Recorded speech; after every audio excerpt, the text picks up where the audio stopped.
Hey there, Shawna Karrasch here, coming to you from Vermont with an Ask Shawna answer to a question, to an Ask Shawna question from AskShawna.com or the Ask Shawna Facebook page. Alrighty, so this question is going to come from Cheryl, and Cheryl says, my 7-year-old stallion has started to bite or shark me. Hasn't made contact yet, but is persistent. He has also reared and spooked lately. I'm puzzled. He's a solid 3rd level and always so sane and compliant, loves his work. What do you think? Jane thought you might have a take on vices. Okay, Cheryl, thank you for getting a hold of me. I'm doing this on all the videos tonight because it took so long to get these out. So you guys that have watched the other videos, you're just going to have to hear me as a broken record. But I wanted to apologize for it taking so long to get to these. I had technical difficulties. My other camera went kaput, didn't have the sound. Recorded all these answers a while ago, but then the sound didn't come out, and I had to buy a new camera and research and find time and do all that. But anyway, so thank you for being patient and sticking it out, and I'd love to hear how things are going now because we are a couple months down the road now. But anyway, and I'm glad that Jane Savoy sent you to me, that because I do have a take on vices. Anyway, okay, so let's talk about your stallion. I don't know why it started out of the blue. I mean, maybe it's a hormone surge, you know, I don't really know why it started now when it hasn't necessarily been going on. But it sounds like it's a behavior that's increasing in frequency. Now, I want you to keep this in mind. This is a general axiom that if any behavior increases in frequency, something is reinforcing it. And that's all there is to it. Now, we may not understand what's reinforcing it, and that part's hard to tell. And I think it's also really important to kind of mark at this point that if we are not the ones to determine reinforcing and non-reinforcing. So sometimes we may think we're correcting something, but we may actually be reinforcing it. And a lot of times that's the case with stallions, stud colts, babies. So they're the ones. If any behavior increases in frequency, something's reinforcing it. So that's just a bottom line. That's, you know, that's just science. So we want to make it, so he's making it, at this point, he finds it more reinforcing to go to you, to bite, to be this snarky, you know, stallion, you know, to practice kind of classic stallion behavior. So for some reason, it's becoming more reinforcing to do this and not as reinforcing to be good. So I look at his scales that are kind of out of balance, and too much reinforcement on this side for the unwanted behavior, not enough for the good behavior. So what we want to do is find a way to shift and put more reinforcement on this side of the scale, give them a reason that they would want to choose better behavior. So that's where using the positive reinforcement really comes in, because we have something that they want and we can rebalance those scales with not too much effort. But trying to keep in mind what could be reinforcing him. And intrinsically, a lot of times, and I see this all the time with little horses that, you know, as they start to feel their hormones and they're, you know, growing up, they go through a period where they learn to play with each other, particularly the little stud colts. So they learn to, and it happens later in life too, but they learn to play with each other because basically their hormones have said, you're going to need to fight for your place in the herd, you're going to have to fight for the woman, you're going to have to fight with the mares.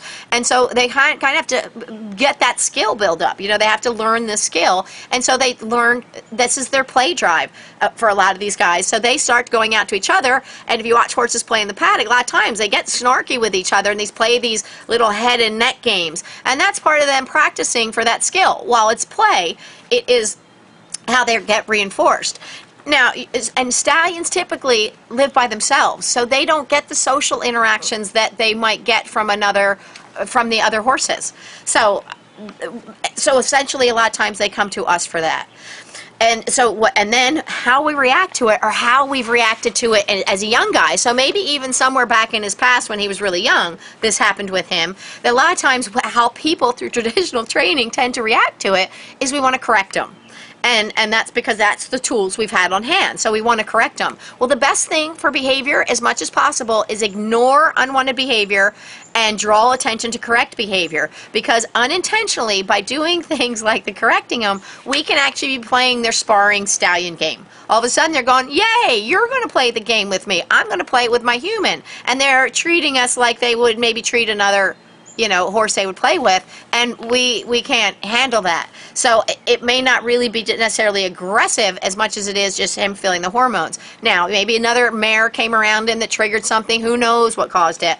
But essentially, I find that a lot of times our reaction to try to correct it inadvertently can reinforce that behavior. So as much as possible, we want to ignore the behavior and draw attention to correct behavior. One axiom that is paramount is safety. Safety is more important than anything. So if it feels like dangerous behavior where you're going to get hurt, another person, a horse, him, anybody, you need to stop the behavior any way you can and work on it behaviorally a little differently. So if you go to a place and you feel like that's turning into more, you need to stop the behavior, period. But then we want to come back, I get out of that situation, think, okay, I need now to rebalance the scales or come up with a new plan to make it more reinforcing to do a new behavior. And technically, this is right out of a Psych 101 textbook, we're going to work on, I suggest doing something called differential reinforcement of an incompatible behavior.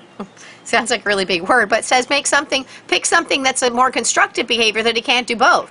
So standing quietly, he can't stand quiet and relaxed and bite you. So I work and start focusing on that relaxation, relaxation, relaxation. Another great tool is targeting and going to a stationary target. So giving him, let's say you're going into his stall and he is starting to get snarking coming at you, ask him to touch a target or to go to a stationary target, one that you can mount in his stall, so that he can't charge you and be snarky and biting at you and holding on the target at the same time. So we make it more reinforcing to do the new behavior. So implementing those things, ignoring the unwanted behavior as much as possible, but drawing attention to the times when he's making good choices. And then also utilizing teaching him something to do where he can't do both. You make it more reinforcing to do the correct behavior, the new behavior.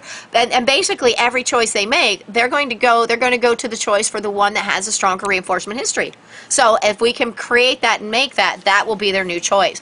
Now, what's hard in all this, because really what is the biggest behavior we want? We want them standing quietly and mannerly. Well, it's very easy for us humans, and I mean, I'm guilty of this too, it's very easy for us to kind of take for granted when they're standing quietly. We draw attention because we forget. It's like, well, that's what you should do. And we forget that standing quietly is the most, in my book, standing quiet, relaxed is the most important behavior in the entire world. It's the one I want more than any. So I want to reinforce that behavior a lot. When in doubt, I want them to go, I'm just going to stand quietly. So that is, the trick is trying for us to break up we get busy then thinking, well, I'm grooming and I'm doing my this and we get busy in our task. And we have to go, you know what? You've been really good there. I need to pay attention that is good behavior, especially in the beginning as we're trying to put those little pieces of reinforcement on the scale to rebalance those scales. And another thing I want to point out as I talk about getting started, because all of this may be new concepts for you, I've cured a lot of horses of biting, mouthiness by hand feeding, because you're teaching them the correct thing to do. So the very beginning of this training process and teaching them about the clicker, and I have a video on my I think you can find it on my blog if you go to shawnakarrasch.com, and it is getting your horse off to the right start for clicker training. And I think there's also I made a YouTube video for it, but I believe I put more background on it with the blog, so you'll get more information as well as a video.